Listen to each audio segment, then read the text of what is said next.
one of the things I think even entrepreneurs, even today, struggle with is how do you get that absolute best talent to take the risk and join their startup, right? And how did you think about it in those days? I think it is a little bit of passion, it's a little bit of purpose, it's a little bit of something different, something challenging, and a lot of it is personal charisma in the early stages. I mean, you have to be able to convince the other side with your passion and purpose that, hey, we will create something. Right. And that it has to be believable. And that's absolutely important. Yeah. So you are the chief hiring officer. Absolutely. And chief of EDA. Yeah, terrific. Let's go to the next question. Startups, in the entrepreneurial land these days, we have this word called pivot. Mm-hmm. You've got to change the business, you've got to adjust to the market landscape, etc.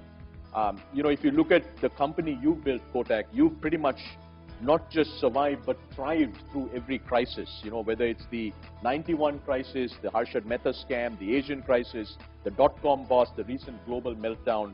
I think your firm not only just went through those but became stronger at each phase.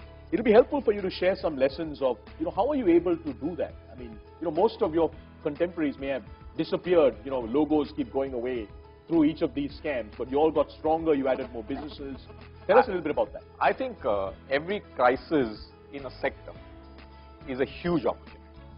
And we have found post every single crisis, we have benefited. And the reasons for them are two.